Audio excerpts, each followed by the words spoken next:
Yo, what's good, meatheads? Hope you're having an amazing day, and welcome to another episode of the Meathead on the Mic podcast. It's the returning champion, IFBB PRO, Matt Butali. And today, what we're going to be talking about is the reality, the truth when it comes to eating schedules, muscle building, fasting, and fat loss. Okay, so if you've heard of these new diets, these new fads, these whatever you want to call them, these trends of people fasting or people only eating one meal a day with the intention to build muscle and or let's say burn fat, I mean primarily you want to burn fat, then this is the episode that you want to pay attention to, because I'm going to be sort of shining a light on that and giving you guys and girls my opinion, my perspective on what exactly this whole fasting thing is, if it's useful, if it's something that you should do, and if it actually works. Okay, so if that's something that you struggle with, just give me your undivided attention and listen to this episode. Okay, so we're going to be breaking it down. The myth is that skipping meals is essentially going to make you lose weight faster. And while that is technically true, like if you do eat less calories, you will lose more weight. That's true. But if you've ever heard of crash dieting, then you know that it's something that you shouldn't do. It's bad, right? You shouldn't, restrict yourselves to the point of like starvation. Okay? So skipping meals to lose weight, although it's effective, it isn't the safest way to lose weight. Also, it isn't the most sustainable, because let's think about it. Like how long can you go without eating a meal? Or how long can you go while with starving yourself? And even when you do go that long with starving yourself, how long does it take for you to get back into the routine of eating again, and not just eating regularly, but overeating because of how hungry you are?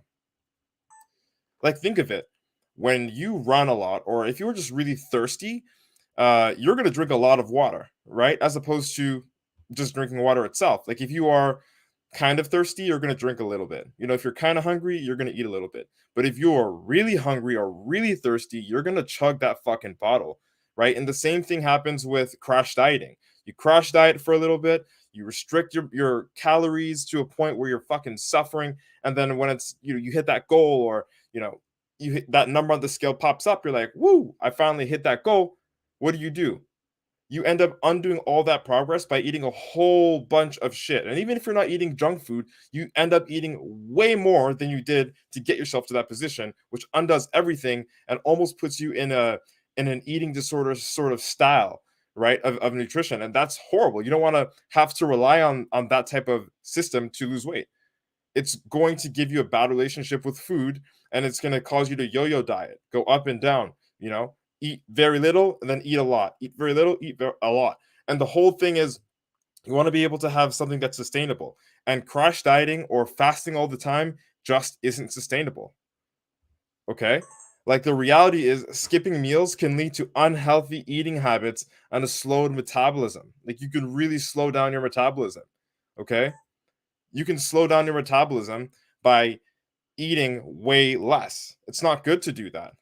Your body isn't supposed to do that. Skipping meals can lead to unhealthy eating habits and a slow down metabolism.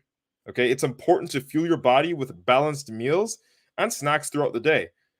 And that's consistently throughout your journey. I know it sounds confusing. You're like, well, how am I going to lose weight if I'm not eating way less?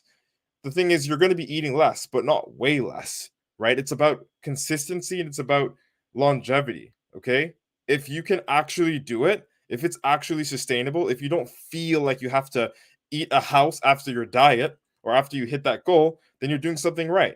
It shows that you're in control. It shows that you're not pushing too hard in one direction and then pushing way too hard in the other direction, right? You want to have some form of balance here. Otherwise, you're never going to actually stay at the weight that you achieve when you burn that fat. Does that make sense? Okay? Like, you don't need to starve yourself in order to, lose weight. You don't need to fast in order to lose weight. And I have to bring that to your attention today. And if you've heard of intermittent fasting, I want you to know intermittent fasting can be useful. All right? Intermittent fasting can definitely be useful. Like, there are times in my prep where I do fasted cardio, right? Just that period of time. I'd be up in the morning, I do my cardio, and I do it fasted. Just to, honestly, for me, it's for convenience. Just so I don't have to sit down and do something and then do cardio. I'd rather just get cardio out the way. That's just how I am, right? It's not necessarily for the added benefits, although there are some slight benefits. Okay, you can use intermittent fasting in that sense. I don't do it for hours at a time because that's just personally what I choose not to do, right? I would rather be fueled throughout the day because I know that if I get too hungry and it's time for me to eat again, it's going to be very hard for me to stay within those caloric requirements because of how hungry I am, right? And that's all tied into this hormone called ghrelin, right? You secrete a lot of it when you are really hungry, and then it becomes very hard to control the portions, very hard to stop yourself from overeating. Okay, if you've heard of people eating one meal a day, you know what I mean. That strategy worked for some people. You know what I mean? They say eat one meal a day, you'll lose your weight, you'll have your energy, you can focus more, whatever it is, especially these fitness gurus nowadays. Eat one meal a day. That's what they say, right? And while this strategy works for them, it doesn't work for most of us. Okay? Unless you're skinny and malnourished is the goal that you want to achieve, right? You want to get skinny and look freaking like a skeleton, then do it. Because everybody that says that stuff, they don't really have, in my opinion, a desirable physique or desirable eating habits. Like, I wonder how they're not always hungry. They have to be fighting something internally. Like, having irregular eating habits can really screw with your metabolism and slow it down, and may even push you to develop an eating disorder. So that's why I personally believe, for myself and my clients, that it's crucial that we fuel our bodies throughout the day with balanced meals, so that we never hit that dip of I'm so fucking hungry, so that now I have to get so fucking full, right? There's a balance, especially if you want to burn fat and build muscle. Okay, I'm not saying you've got to eat 7 meals a day like a bodybuilder in order to build muscle and burn fat. That's not what I'm saying here. Let me make it clear, you do not need to eat 7 meals a day.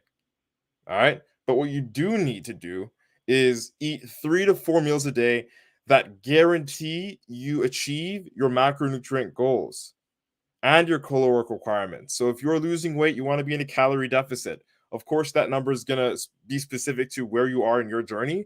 You know, how tall you are, how active you are, if you're a male, female, right? Those numbers are all specific, as well as macronutrients. But your goal should be eating 3 to 4 meals that guarantee you achieve your macronutrient and caloric requirements. So what macronutrient goals should you aim for? Again, this one's more of a general one. Calories are more case specific, but generally for your macronutrients, you want to be eating 1 gram of protein per pound of body weight. So if you're 150 pounds, that's 150 grams of protein. Why? The main reason why is because for every single gram of protein that you eat, your body's going to need it in order to retain or build the muscle at your body weight. So if you are in a calorie deficit and you're losing a lot of weight and you're feeling good because the weight on the scale is going down, but you're not eating enough protein, what's going to happen is, first of all, you're going to feel hungry all the time because protein satiates you. Protein makes you feel full, right? When you eat protein, it sends off the signal in your brain to feel more full because it is more calorie dense. That's the first thing. The second thing is you will be wasting a lot of muscle.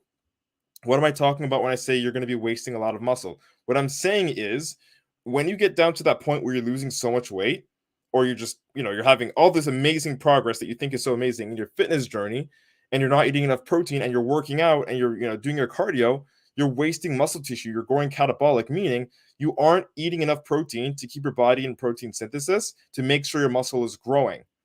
And that means you're losing muscle mass.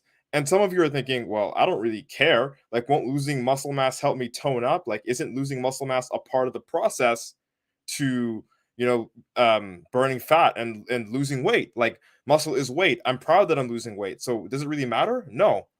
That's what you think. It doesn't matter. But it really does matter. Why? Because having muscle on your frame is the difference between you getting to that weight and you staying at that weight.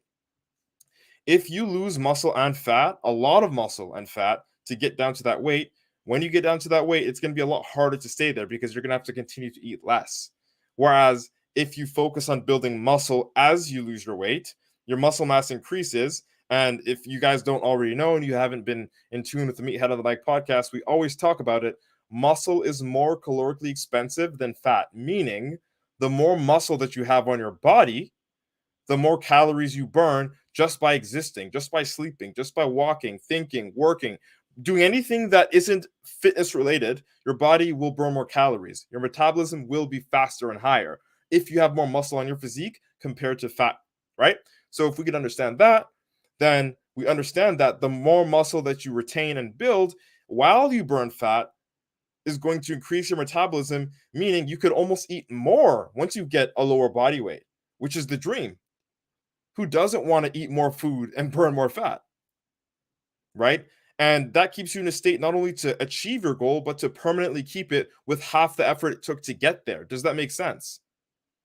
You don't want to be skipping on your protein intake because you're going to feel too hungry as you diet, number one. Number two, guys, girls, it's like a memory card. You need that protein to save your data once you get to that point of your goal. Once you hit that body weight goal, you hit that mirror goal, waist goal, whatever it is, measurements goal, you want to have that protein there to save your data, because if you don't, you're going to have to continue eating that same amount or less just to maintain that body weight. You should be focusing on building muscle as you burn fat. So when it comes to macronutrient goals, 1 gram of protein per pound of body weight, make sure you're having that while you're in your calorie deficit. Okay. Number two, eat no more than 150 to 250 grams of carbs, depending on your size and goals. Again, this one is sort of like calories, like I was talking about earlier on. It does depend on where you are in your fitness journey when it comes to the amount of carbohydrates that you should be eating. But rule of thumb, if you're eating more than 300 grams of carbs, it's going to be very hard for the average person to burn fat. Unless you've got a lot of muscle, and you're eating carbs to, for the purpose of glycogen and the pumps like a bodybuilder or like an athlete, then it's going to be very hard to lose weight. Likely, it's going to keep you very close to a maintenance or calorie surplus, which is, again, not going to help you lose weight. So 150 to 250, depending on your size, gender, physical activity, and all that, okay? Nothing more than 250 grams of carbs. But again, your primary dictator, your primary variable should be the amount of calories that you're consuming on a day-to-day basis, okay? And number three, guys, same thing like carbs. This does depend on your size and your goals, and it's going to pertain to everybody, specifically, but do not eat more than 60 to 90 grams of healthy fats, okay? And it's not that fats make you fat. Fats are amazing. They help you function. They're good for your brain, especially the healthy fats. However, again, like any other macro, they have calories. And if you're eating too many macros, you're eating too many calories. So the way I would look at it is figure out what your calorie deficit would need to be in order for you to lose weight. And again, you don't want to be losing more than 1.5 to 2 pounds per week. Otherwise, you risk wasting muscle. Even if you are eating, enough protein, you risk wasting a lot more muscle than you have to, because you will lose muscle in the process. Like, you don't keep it. Even if you're on steroids, you will lose some muscle, which is okay, but you want to preserve it. Okay, so calorie deficit, that's the first thing you should be focusing on. The second thing is making sure that you get 1 gram of protein per pound of body weight. The third thing is, depending on your caloric restrictions and your goal and where you currently are and where you need to go, limit your carbs between 150 to 250 grams. And then again, same thing with fats, 60 to 90 grams of fats, just to make sure that you do not exceed your caloric requirements. Again, the primary thing is the calories you eat, and then everything, protein, fats, and carbs, comes under that. Make sense? All right, these numbers will tweak, as I said, depending on your starting point and how much muscle you already have, because the amount of muscle that you already have dictates your current metabolism and your ability to run through or burn calories, run through energy, per se, right? But the bottom line is, it is not smart to cram all of your calories in at once if you want to build real muscle and burn fat and do it sustainably in a way where you're not going to end up yo-yo dieting or crash dieting. Okay? These guys that do that, the guys that eat one meal a day, they definitely look like it. And I'm telling you that on purpose. Like, you don't want to be that guy. You don't want to feel like that guy. You're going to feel hungry all the fucking time. And it's going to be very hard to control your urges, especially if the problem, which is controlling your urges and eating a whole lot of junk food or just eating too much, is what got you here in the first place. Don't fight fire with fire. Don't use a vice for a vice. Okay? Don't go polar opposites to try to fix the mistake. Balance is key. All right? You got to treat your body better, fuel up more efficiently, and enjoy the anabolic effects. Does that make sense? If it does, just nod your head silently. If it doesn't, replay this fucking episode from scratch and listen carefully. Might even bring out a pad and a pen. Do that. All right? That's it. That's all. If you like this episode, share it out with a friend. I hope I was able to deliver a valuable experience to you guys and girls today. If you do need help figuring out what you need to do in order to develop a game plan for your calories and your workout plan, shoot me up on Instagram, TikTok, Facebook, wherever you're watching this, LinkedIn, YouTube, drop a comment. I'll reach out to you. All right. It's been nice chatting. Hope you like what today's topic was about. IFBB Pro Matt Butale signing out. Boom. All right, folks. I appreciate you guys. I appreciate y'all so much for tuning in today, giving me your time, giving me your energy. Shout out to everybody that joined on Instagram. I can see you guys there. Money Hustle Fitness, what's up, bruh? Akshay says hello. Hey, what's up, bro? I see you guys. Got a couple comments here on TikTok. What's up? Abdul, what's happening? I see you, dog. Let's see here.